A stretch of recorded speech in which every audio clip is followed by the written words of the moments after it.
Trichy, Madurai, so இந்த இடங்கள்ல இருந்து 2 தாய்மார்கள் வந்து நமக்கு சில வீடியோக்கள் அனுப்பியிருந்தாங்க. சௌந்தர்யா, ராயன், ஜாக்லின் இந்த 3 பேரும் லைவ்ல பேசின கேவலமான ஒரு வார்த்தை அந்த பாத்ரூம் விடயத்தை வச்சு. அப்ப அவங்க சொன்னாங்க, குழந்தை போன சீசன்ல பிரதீப் அண்டனிக்கு அவர் பண்ணாத தப்புக்கு இது குழந்தைகள்ல இருந்து பெரியவங்க வரைக்கும் பார்க்குற ஷோ அப்படின்னு ஒரு பாவத்தை வந்து பண்ணார்கள் ரெட் கார்டை கொடுத்து. இங்க இந்த 3க்குமே வந்து 3 இல்ல 4 ஜெஃப்ரியை சேர்க்கணும். ஏன்னா ஜெஃப்ரியும் அதில் இருந்தான், அவனு தான் அந்த கெட்ட வார்த்தைகள் பேசி கொண்டு இருந்தான். அப்ப இதுகளுக்கு எத்தனை ரெட் கார்டு கொடுக்கணும்? பணம் இருக்கிறவனுக்கு, செல்வாக்கு இருக்கிறவனுக்கு ஒரு நியாயம், ஏழைக்கு ஒரு நியாயமா அப்படின்னு. அப்போ அந்த இடத்துல முத்துக்குமரன் அவர்கள் கடும் எச்சரிக்கை ஒன்று கொடுத்தாரு, இப்படி எல்லாம் பேசாதீங்க அப்படின்னு. அது இப்ப சோசியல் மீடியாவில் அந்த வீடியோக்கள் வைரல் ஆகி கொண்டிருக்கு, நம்மளுடைய சகோதரர்கள் ஷேர் பண்ணி கொண்டிருக்காங்க. முக்கியமாக மக்கள் செல்வன் அவர்களை டேக் பண்ணுங்க, அந்த வீடியோக்கள் உங்களுடைய கண்ணில் படும். அது ஒரு விடயம். அடுத்தது வந்து பாத்தீங்கன்னா, இந்த அருண் பண்ண கேடுகட்ட செயல் வீக்லி டாஸ்க் ஆரம்பிச்சுட்டாங்க. முத்து அவர்கள் எந்த டீம் அப்படின்றதையும் வந்து நம்ம பார்த்துடலாம். ஃபுல்லா பாருங்க. ஃபர்ஸ்ட் வந்து பாத்தீங்க அப்படின்னா என்ன நடந்துச்சு அந்த கேடுகட்ட வார்த்தை அப்படின்னா, லிவிங் ஏரியால எல்லாருமே இருக்காங்க. சாப்பிட்றதுக்கு முதல் வந்து ஒரு இது ஒன்று பேச்சுவார்த்தை போகுது. அதுல இந்த சௌந்தர்யா, ஜாக்லின், ஜெஃப்ரி, அந்த ராயன், கோவா கேங் அவங்க வந்து நான் இந்த வீடியோவில் அவங்க பேசின விடயத்தை நான் சொல்ல முடியாது. ஏன்னா என்னோட சேனலுக்குன்னு ஒரு மரியாதை இருக்கு. அப்படி சொல்ல முடியாத ஒரு கேடுகட்ட விடயத்தை தான், ஒரு பிரைவேட்டான ஒரு விடயத்தை தான் அந்த அந்த குப்பை கூட்டம் பேசி கொண்டு இருந்துச்சு. அருவருப்பா இருந்துச்சு. அப்ப பார்க்கக்குள்ள நமக்கே தோணுச்சு, என்ன இது அருவருப்பா இருக்குது அப்படின்னு சொல்லி அங்க இருந்த யாருமே வாய் திறக்கலையா. உடனே முத்து அவர்களுடைய குரல் வருது, சௌந்தர்யா ரொம்ப அருவருப்பா இருக்கு, நீங்க வந்து அந்த கப் ஏஜெண்டா இருக்கக்குள்ள ஒரு கப் விடயம் ஒன்று பண்ணீங்க, அதாவது அந்த கப்பை யாரு கழுவாம வச்சது அப்படின்னு போட்டு அந்த மாதிரி கேவலமா ஒரு ராமா போடும் இல்ல. 30 வயசு அம்மா ஒரு 10 வயசு குழந்தை பண்ணாத கேவலங்கள் எல்லாம் அது வந்து பண்ணுது. சரியா? அந்த மூளை இல்லைன்னா அப்படிதான் பண்ணும். அப்ப அந்த அம்மா ஓண்டட்டா வந்து ஒரு மலைக்குள்ள போய் உட்கார்ந்து இருந்து ஒரு என்ன பண்ணலாம், சொந்தமா கிரியேட் பண்ண முடியாதவன் என்ன பண்ண முடியுமோ அதை வந்து பண்ணிச்சு. அப்ப முத்து சொல்றாரு, அந்த கப்படியம் பண்ணீங்க, அதே மாதிரி தான் நீங்க பொண்ணு பண்றீங்க, அது வேற, இது வந்து ரொம்ப அருவருப்பா இருக்கு, இப்படியான வார்த்தைகளை இப்படியான விடயங்களை பேசாதீங்க சௌந்தர்யான்னு முத்து அவர்கள் வந்து சொன்னார். அதுக்கு அது வந்து என்ன மிஸ்டர் முத்து அப்படின்னு முத்து வந்து இதுகிட்ட என்னத்தை சொல்றேன்னு விட்டுட்டாரு. ஆனா முத்து எச்சரிக்கை கொடுத்துட்டாரு, அப்படி பண்ணாதீங்கன்னு. முத்து அவர்கள் பிக் பாஸ் இல்ல தண்டிக்கிறதுக்கோ இல்ல அதை ஸ்டாப் பண்றதுக்கோ, பட் ஆஸ் அ ஹவுஸ்மேட்டா அண்ட் மக்களில் இருந்து வந்த ஒருவராக, மக்களின் குரலாக முத்துக்குமரன் அவர்கள் அங்க அதை ஸ்டாப் பண்ண சொல்லிட்டாரு. அது கேட்கல, திரும்ப திரும்ப பேசி கொண்டு இருந்துச்சு. கேப்டனும் வந்து பார்த்து கொண்டு இருந்தாரு. சரிங்களா? இது ஒரு விடயம் நடந்துச்சு.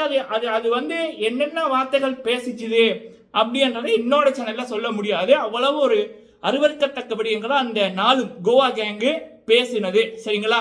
இது ஒரு விடயம். அடுத்தது வந்து பாத்தீங்கன்னா, இந்த வீக்லி டாஸ்க் ஆரம்பிச்சுட்டாங்க. முத்துக்குமரன் அவர்கள் தீபக் ஒரு டீம், மஞ்சரி அவர்கள் ராணவ் ஒரு டீம், மீதி 3 பேருமே மீதி 3 டீம் இருக்கு. அந்த 3 டீம்லையும் 3 பேர், மொத்தம் 13 பேரு. அதுல 2 டீம்ல மட்டும் 2 பேரு, மீதியில வந்து 3 பேரு. அதுல வந்து இப்போ ஒரு சண்டை ஃபர்ஸ்ட் ரவுண்ட்ல ஃபர்ஸ்ட் சண்டை நடந்திருக்கு.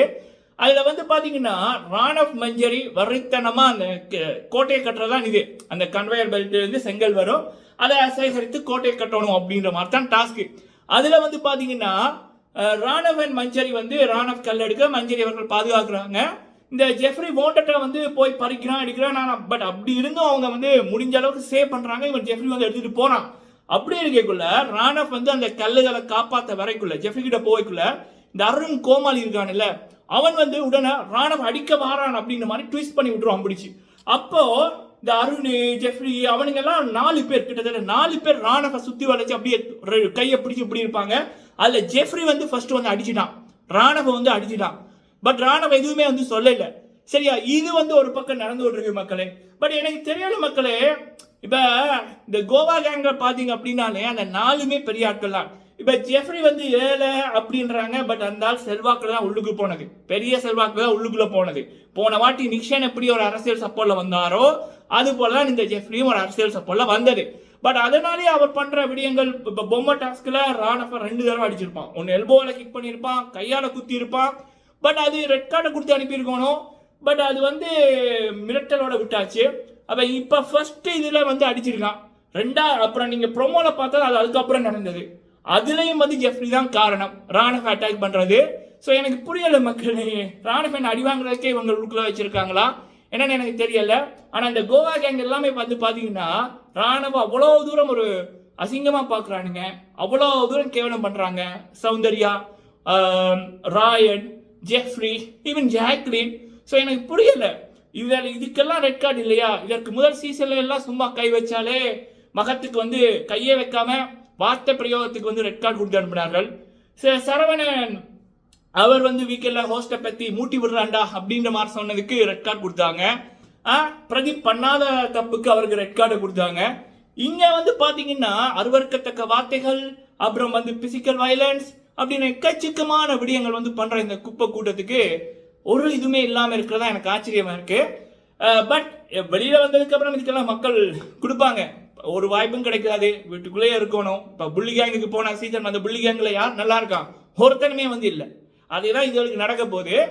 பட் பார்க்குற எங்களுக்கு ரொம்ப இதா இருக்கு, அநீதி நடக்குது அப்படிங்கிற எண்ணிக்கையில ரொம்ப இதுவா இருக்கு. நீங்க இதை பத்தி என்ன நினைக்கிறீங்க அப்படின்றத கமெண்ட்ல சொல்லுங்க. நன்றி.